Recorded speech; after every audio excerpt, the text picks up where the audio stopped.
Chavit Singson personal na inabot ang 500k pabuya kay Carl Eldro at sa pamilya nito. Binigyan ng malaking gantimpala si Carl Eldro Yulo, isang batang gymnast at nakababatang kapatid ni Carlos Edriel Yulo, ng dating governor at negosyanteng si Chavit Singson matapos magtagumpay si Carl sa 3rd JRC Artistic Gymnastics Stars Championships sa Bangkok, Thailand. Sa kahanga-hangang pagganap ni Carl, na nagwagi ng 4 na gintong medalya sa prestihiyosong kompetisyon, ibinigay ni Singson ang 500,000 na pabuya bilang pagkilala sa kanyang tagumpay. Sa kanyang pahayag, pinuri ni Singson ang dedikasyon at husay ni Carl Eldro sa pagpapakita ng galing sa kanyang mga international na pagtatanghal. Ayon kay Singson, kitang-kita sa bawat galaw ni Carl ang kanyang pagsusumikap at hanggaring magbigay ng karangalan sa bansa, kaya't nararapat lamang na siya ay bigyan ng gantimpala. Hindi rin nakalimutan ni Singson na banggitin ang tagumpay ng kapatid ni Carl, si Carlos,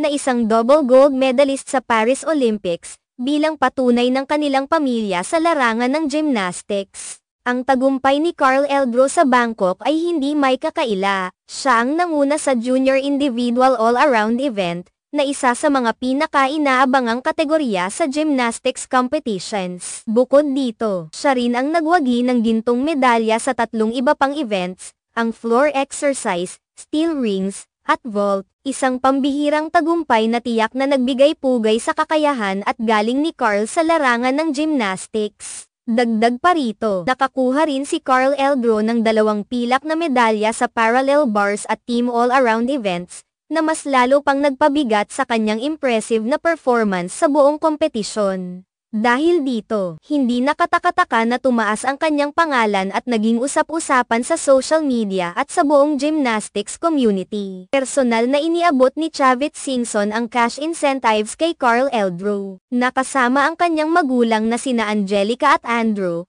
at ang kanyang kapatid na si Ella Iza. Ipinakita ng pamilya Yulo ang kanilang pasasalamat kay Singson sa pamamagitan ng kanilang presensya sa seremonya ng pag-aabot ng gantimpala. Naging bahagi rin ng okasyon ang anak ni Singson na si Rep. Rick Hale Singson Michael ng Ako Ilocano Ako Party List, na nagbigay suporta sa pagkilala kay Carl. Gayunpaman, hindi rin nakaligtas sa atensyon ng ilang netizens ang mga komento na tila hindi pabor kay Angelica Yulo, ang ina ni Carl. May mga nagbigay ng negatibong reaksyon at sinasabing ginagamit daw ni Angelica ang kanyang anak bilang pagkakakitaan, na nagdulot ng ilang hindi pagkakaunawaan at kontrobersya sa social media. Bagamat may mga kritisismo, nanatili ang positibong pananaw ng karamihan sa tagumpay ni Carl Eldro at ang pagpapakita ng suporta sa kanyang pamilya. Sa kabila ng mga negatibong komento, hindi rin matitinag ang suporta at pagmamahal ng mga pamilya,